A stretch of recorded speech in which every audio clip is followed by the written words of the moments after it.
Dr. Jeffrey Fannin, who is a world-renowned neuroscientist. And we are here today to talk specifically to athletes in contact sports.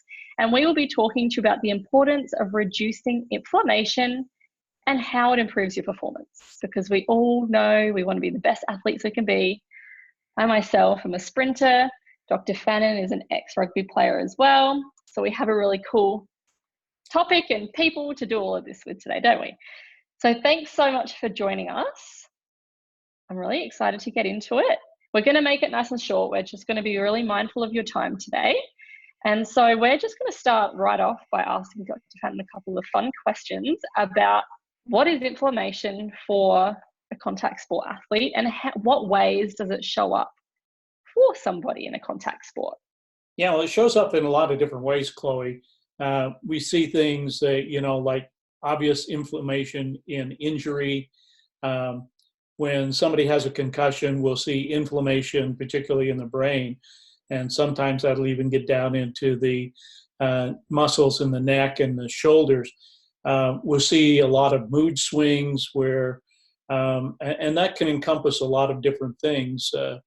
Usually anger, sadness, withdrawn, those kinds of things. A drop in energy when we see a lot of inflammation in the body. We just don't seem to have as much energy as we had when we didn't have the inflammation. Sleep is probably one of the bigger elements when we're dealing with that. Is too much inflammation interferes with the sleep patterns. And we also see a lot of very poor recovery rates that are happening when somebody has too much inflammation.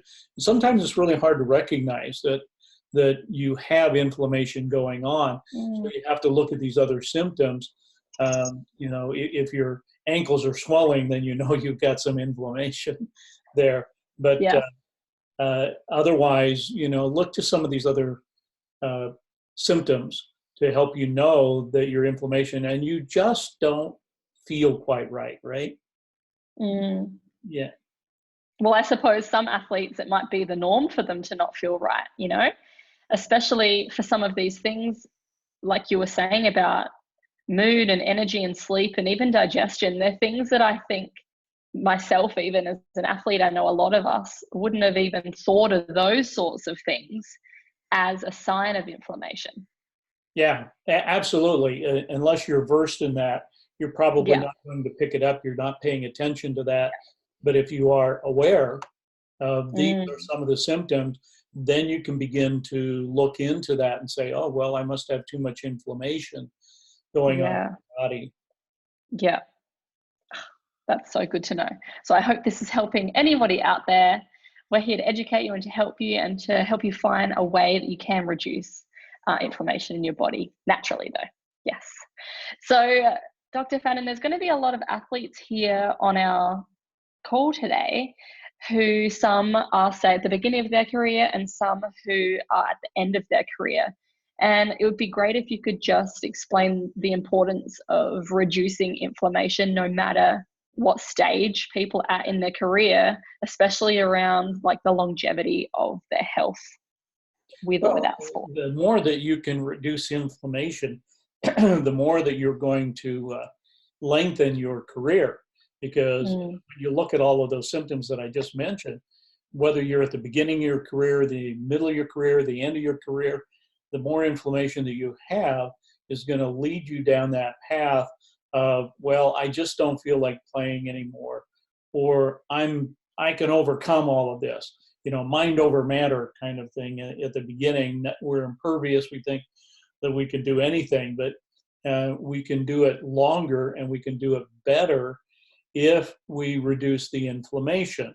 So no matter what stage your career is at, or even if you're not in athletics, you think about just inflammation in general, it's going to help you have a healthier body, a healthier mind, and just feel better about living and the things that you do and finding greater amounts of joy and satisfaction in those things. So it really is the same for whether you're an elite athlete or just a regular person. or whether you are at the beginning of your career or towards the end of your career. We all want to feel. Yeah, exactly. And I mean, even when it comes to health and disease and things like that, we have no idea where our bodies and our health could be in the next 5, 10 years, maybe even next week. We have no idea. And that's why it's important to think of this as a preventative health measure as well, isn't it? Not just. Yeah, well, I'm a living example of that. Just a little over a year ago, I was in the hospital near death because one day I was feeling perfectly fine, and the next day I was in the intensive care unit with a drop in my sodium levels and near death. And I was in the hospital for 3.5 weeks. Never imagined, I never saw it coming. So you're right. Sometimes we take that for granted, and we never know when those things are going to happen. Now, if I had done some of these things back then and were taking some of the product, that would help reduce the inflammation, maybe I wouldn't have gone through that, because the viral infection or the inflammation that was going on in my body, and I had no idea it was there. Wow. Anybody can have anything happen at any time. So as a preventative measure, it's really excellent. And I feel so much better that I'm taking the products and, just having more energy, feeling more alive, just enjoying life a lot more after coming back from all of that just a little over a year ago. Wow.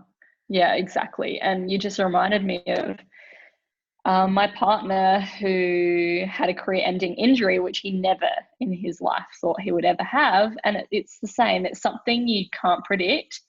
It's something that you don't want to be the person that wishes they had taken preventative measures. You want to get on it now before anything happens. And we're going to talk to you a little bit about the product in a minute.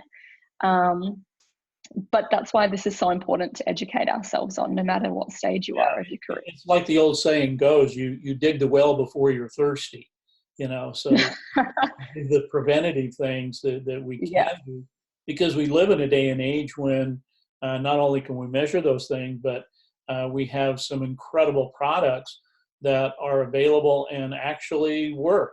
And we're not supplementing something into our body like a supplement. It is more of an activator. It activates those elements to help the body heal.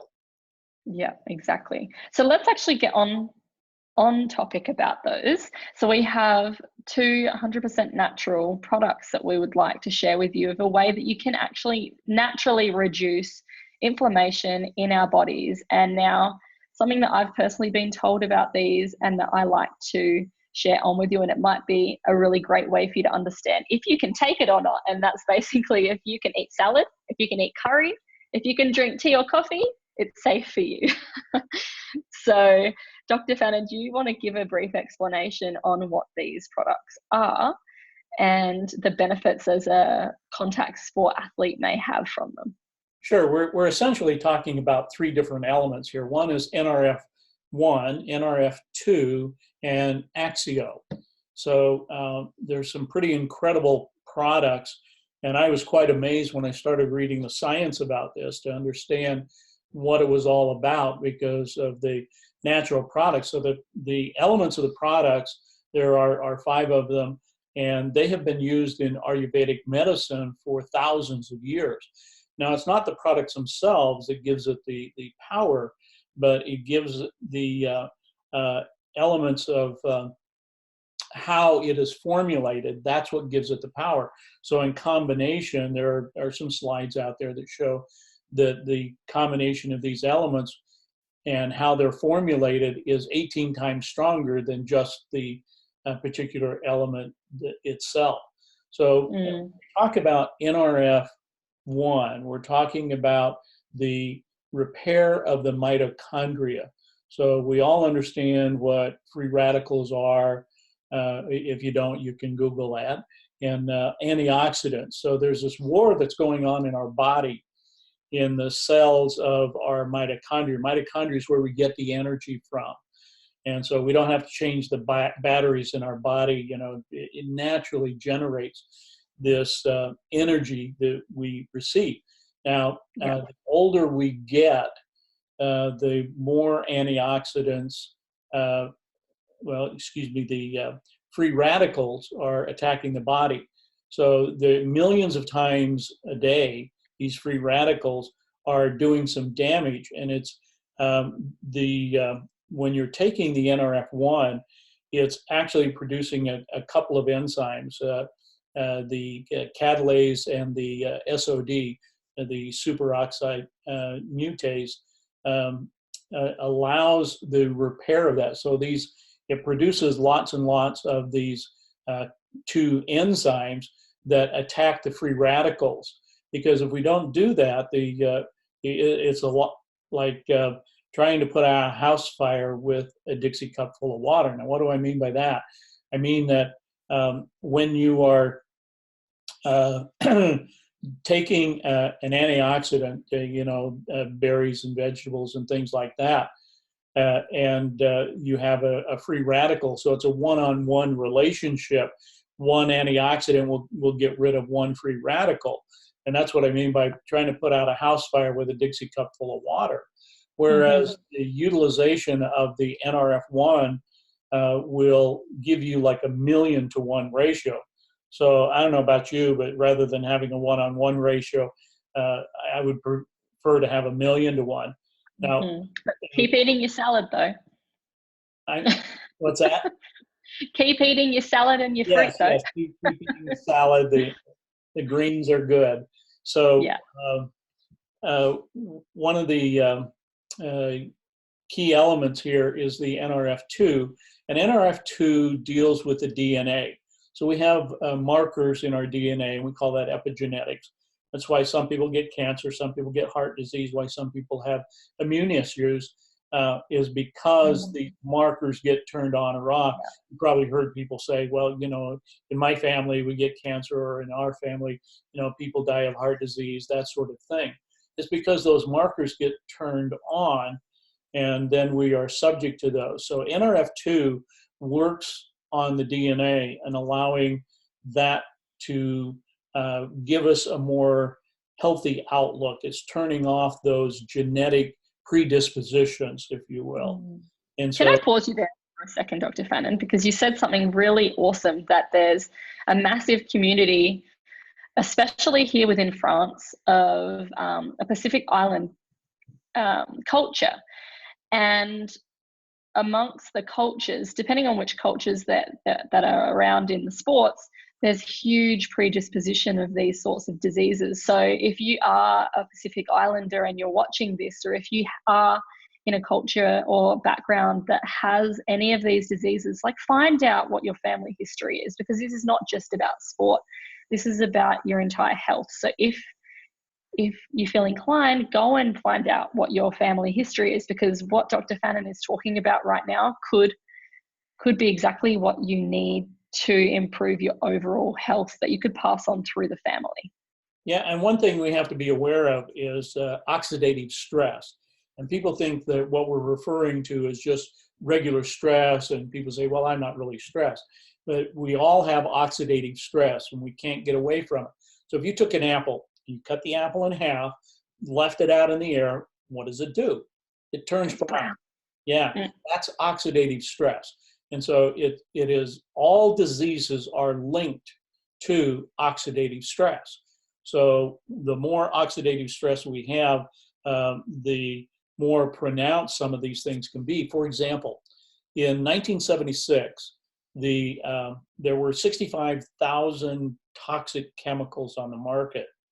And so the Environmental Protection Agency passed a statute to help give us some information about which toxic chemicals, now sounds like an oxymoron, which toxic chemicals are good and which ones are not so good. To me, all toxic chemicals are not good. But here we are today, and there are over 85,000 toxic chemicals on the market. And so we're starting to see a rise of incidents of where 26% of all adults in the United States are dealing with some depressive or mental disorder. Around the world, there are 322 million people who are dealing with depression or anxiety, and it's increasing over the years, and it has a lot to do with this oxidative stress. So the air we breathe, the water we drink, the food we eat, and just being around this toxic environment in the world, we're going to be subject to that. And so that's why it's even more important to get involved with the NRF1, NRF2, the one to repair the mitochondria, and the NRF2 to help deal with the elements of the DNA and deal with some of these markers that may be coming down through our ancestral lineage. The third element that I want to talk about is Axio. And Axio, which is not available to us here at the moment, but it will be very soon. All right. So anyway, Axio is very, very important because it is an all-natural element. It is actually approved by the BSCG, and along with WADA. Now, when I say approved, that means it's 1 out of 40 items that they have on the list that elite athletes or Olympic athletes can take without worry of having repercussions from that, because it's all 100% natural and it reduces inflammation, and that's been clinically proven, and it may improve your recovery time and injuries and concussions. And so this product is not an energy drink, but it is an activator that helps open up your focus, your concentration. So you can only imagine how that's going to help you in competition, where you have more focus, more concentration, and you're able to be present in the moment of the play of whatever sport that you're dealing in. And it also helps to prevent very severe long-term issues associated with any contact sport. So Axio is a very good product. I've been using it with many of the people that I work with, and helping them to improve their focus, concentration, like ADD and anxiety and depression and so forth, and autism, and watching what happens with them just taking that. So I don't go anywhere without my Axio. Constantly drinking. Speaking of your mental clarity and focus, I know we have a couple of minutes left, so we'll honor everybody's time, but let's quickly just talk about how you said in sports specifically, with the mental clarity and focus that comes along with the reduction of inflammation, how that could really benefit someone in a contact sport in a game setting. So if they had better mental clarity, if they had better focus, if they had better perceptions and coordination and all of that, like what could that mean for these athletes? All of that. And so, right? Yeah, being able to have, what's the difference between an average athlete and an elite athlete? Well, an elite athlete is more finely tuned, and this is more of a tuning device, if you will, to allow them to be more aware of what's going on, being able to track their opponent easily and keep up with them, to be in the right place at the right time to make the right catch, those kinds of issues where your brain is processing a lot of information very, very quickly in order to handle that. So the average athlete that's not utilizing this, he's going to be at a disadvantage, whereas somebody... Yeah, talk about that. The complete comparison of if you're not using this and you are tired and you're not getting the restful night's sleep that you want to be having, but for some reason you're not getting it, or maybe you're injured, versus the person who is reducing the inflammation and is having their perceptions, their coordination, their focus, their mental clarity. The complete comparison of these people are different athletes. It can affect an entire team. It will. It'll affect an entire team, and I think those are some of the reasons that your coach or your team doctor is going to allow this to take place. One, that it's sanctioned by the BSCG and WADA to so that you can take that. It is an approved measure, and it actually works, and it helps improve your Clinically proven. Yes. Yeah, all the things we've been talking about on this segment here. So why would you not want to do that? It would be my question. If you want to be an elite Who doesn't want to athlete, have preventative? if you want to be a champion, if you want to be a championship team, then you definitely have to start seriously thinking about this and actually using it with some consistency. Exactly. Yes, 100%. I love it. Thank you so much. Now, if anybody has any more questions, if you would like to pass along any research, feel free to reach out to me personally, and I'm more than happy to send you any documents or videos or information for yourself or for your coaches and staff at your team. I'd just like to thank you so much for joining us and for investing this time to expand your knowledge and your awareness, because knowledge is power. Okay, and we want you to be the best athletes that you can be, and that's why we're here today, to help educate you to do so. So I hope to hear from you soon, and thank you so much for joining us, and we'll see you again next time. Bye. Bye.